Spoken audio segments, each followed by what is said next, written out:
our next section is the revolution of 1911. We have referred to the revolution in detail in our last episode. I shall be very brief, quite naturally. Now, the first decade of the 20th century witnessed a nationwide crisis in China. Foreign aggressiveness was receiving no check, and there was the merciless plunder of the people, and it brought China to almost to the brink of national collapse. And that naturally led to a series of outbreaks of different types, tax riots, movements of various types, etc. But all these movements were crushed, and when movements were crushed, new movements also began. So there was no break, actually, no break. But despite the failure of all these movements, it was these movements who definitely kept alive the revolutionary ideas, the revolutionary fervor among the people. There is no doubt about it.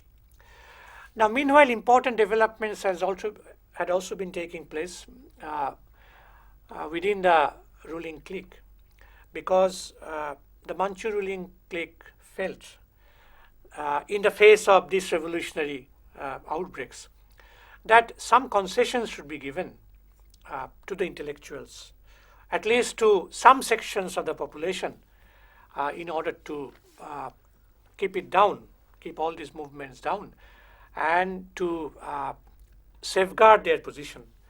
And so we have the reforms, later Qing reforms, particularly on August 27, 1908, a 9-year program of constitutional reform was promulgated. And the main aim was to take China to a parliamentary system of government gradually. But within a few months, in November 1908, both Empress Dowager Zhu Si and the imprisoned Emperor Guangxu, both of them died. And an infant whose name was Puyi, he sat on the throne. Puyi was the last emperor. There was a film entitled Last Emperor, and that was Puyi. And incidentally, this Puyi was the person whom the Japanese installed in Manchuria when they set up the Manchukuo puppet government after 1931, after they captured large parts of China. Now, so crisis of the Manchu rulers became more serious than ever before. And Sun Yat-sen had been preparing himself, along with his associates, for the final showdown with the imperial army. In September 1911, there was an uprising in Sichuan, and within a month, 13 provinces had been lost to the empire. One uprising was followed by another, and in all these uprisings, those military students in Japan who came back to China, and they were stationed in several cantonments. It was many of them revolted because they were influenced by that ideology, anti-Manchu ideology, thanks to Sun Yat-sen's revolutionary propaganda in Japan at that time. Now, after the revolution of 1911, the Manchu rulers had to step down. That was the end of the Manchu rule, and they recalled Yuan Shi-kai. Yuan Shi-kai was a warlord-minded official who was recalled as the new Chinese premier. And Yuan Shi-kai favored a settlement with Sun Yat-sen's organization. And so the Republican form of government of China was formed, and Sun Yat-sen became the first president of the Republic of China, and the date was 1st January 1912. That was formed in Nanking. Now, after the formation of the Republican form of government in Nanking, actually Nanking in South China, China came to be divided into two parts.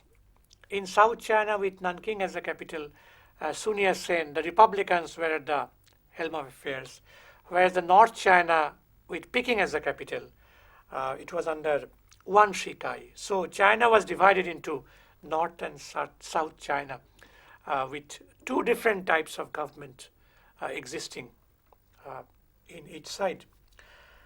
Now, despite its progressive character, the revolution also suffered from certain limitations. Now, Tung Meng Hui program, in fact, recognized all the privileges that the foreign powers enjoyed previously. It never de-recognized any of the privileges that they enjoyed. And the other part was that the character of the Chinese society also did not change. Though the Manchus were sent packing, the Manchu rule was associated with a feudal rule, but a feudal society remained virtually intact. So foreign powers remained, foreign control still was a reality. Feudal system was a reality. So even though it was a bourgeois democratic revolution, it was incomplete. And Sun Yat-sen also could not unite the country because the country was divided into two parts. And in the interest of unity, Sun Yat-sen resigned from presidency in favor of Yuan Shi-kai on 14th February 1912, just 1.5 months after he became the president. He abdicated in favor of Yuan Shi-kai. And Yuan Shi-kai, he set up a military dictatorship in China. And he trampled underfoot all democratic norms. And he also initiated dialogues with international banking institutions. And he also depended on bank loans. Now, it was in 1913 that it became very clear that Yuan Shi-kai has totally betrayed the Chinese nation. And so Sun Yat-sen launched his second revolution after that.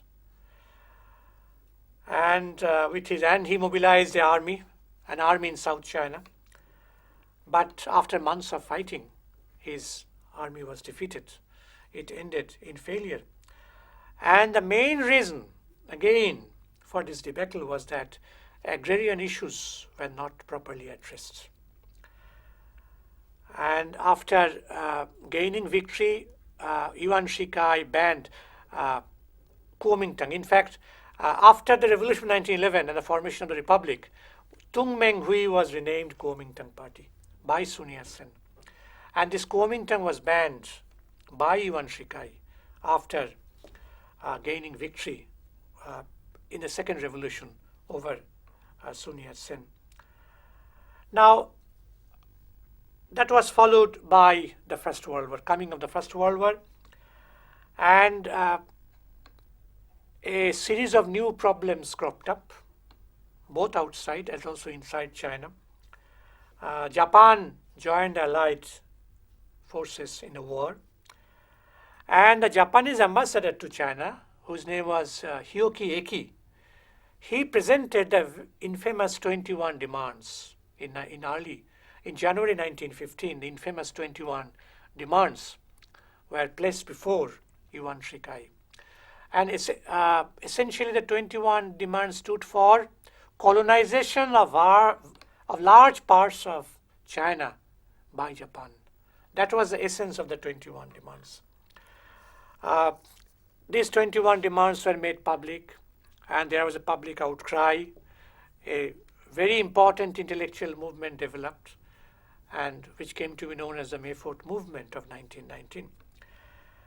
Now, meanwhile, changes also came about in the thinking of Sun Yat-sen. As a result of new developments, he also, there was a transformation in his own outlook also. And by that time, there was the October Revolution in Russia. And from 1921, he began to study the October Revolution. And then the Communist Party of China was also formed in 1921. And so he drastically revised his own views about his program. And that was the period when we have the three major policies, Sun Yat-sen's three major policies. Manchu rule was no longer there, so everything had to be reorganized, reformulated anew. And among those, his three major policies, we have alliance with Soviet Russia, alliance with the Communist Party of China, and assistance to the workers and peasants movement. So one can see that he tended towards socialistic ideas. He tended towards communism. He was not a communist. He was, of course, not a member of the Communist Party of China. But, of course, his alliance with the Soviet Union, his ties with the Communist Party of China, that implied, of course, his anti-imperialist attitude. Quite clearly, there was no doubt about it. And so his three principles of the people also underwent change. Manchu rule was no longer there, and now the foreigners were the foreign imperialist powers, no doubt about it. And he introduced the land to the tiller program, a definitely bourgeois, it was a democratic demand from the side of the peasantry.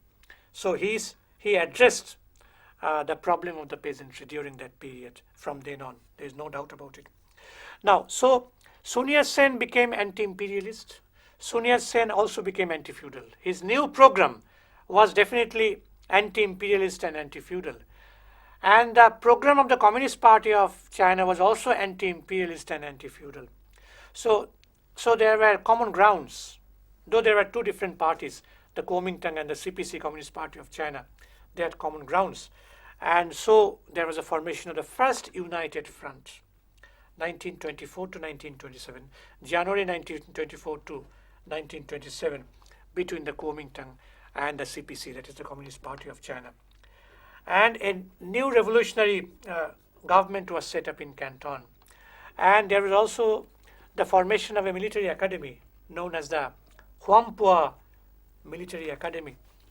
And in this Huampua Military Academy, Kuomintang was represented by Chiang Kai-shek. That was the period of the coming of Chiang Kai-shek, who became the leader of Kuomintang after the death of Sun Yat-sen.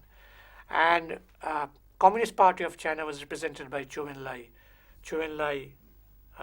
who played a very important role in the Chinese Revolution, and who became the first Chinese premier, and who remained the Chinese premier till he breathed his last. So the main aim of this first united front was to fight against the northern warlords. And there was a northern expedition with that revolutionary army. Sun Yat-sen, however, did not live long, and it was on 12th March 1925 that he died. He died of cancer of the liver.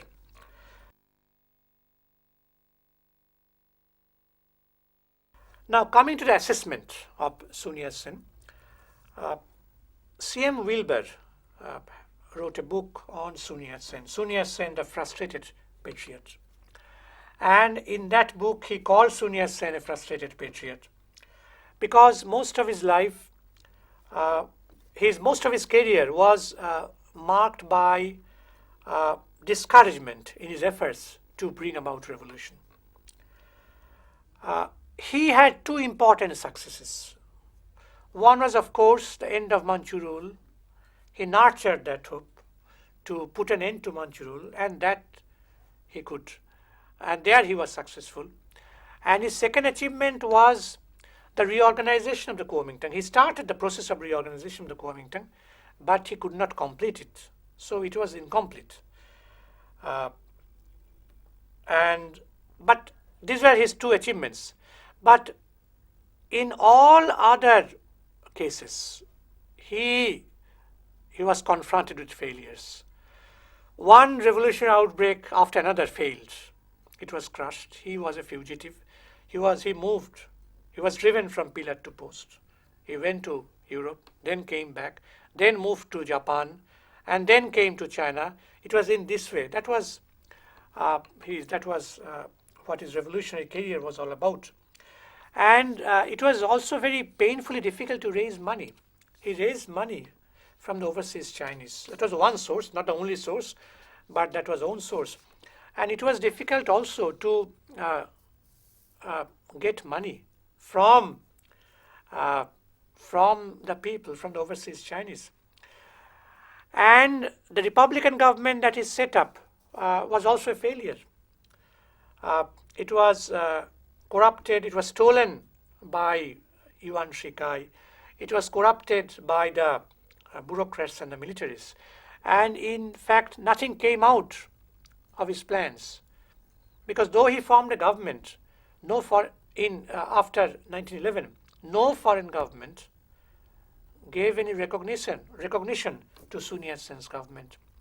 Though he believed that by abdicating from presidency, he would be able to unify China, but he could not unify China because of the policy pursued by Yuan Shi-kai. Wilber again has described Sun Yat-sen's life as a somber story of shattered dreams. But the fact is that his dreams were not dreamed in vain, and the policy that is pursued, the dreams that he dreamt, were carried forward in a new historical condition after the formation of the Communist Party of China under Mao's leadership. And in fact, the main essence of the policy of the Communist Party of China during the stage of New Democratic Revolution was, of course, anti-feudal and anti-imperialist, whose essence was agrarian revolution, which was more or less similar to the policy for which Sun Yat-sen fought, at least during the later period of his life. So can we in any way blame the failure of the revolt to the ideological weakness of Sun Yat-sen?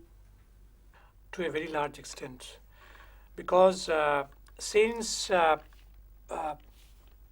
one thing is that there were, of course, elements within Sun Yat-sen's organization, people within Sun Yat-sen's organization who were very critical of foreign powers.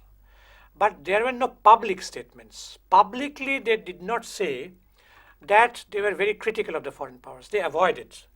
And that is the reason why Sun Yat-sen could not enlist the support of a large number of other progressive forces. So this ideological weakness definitely played an important role in this. So that is the end of discussion. And so what we have discussed so far is that we have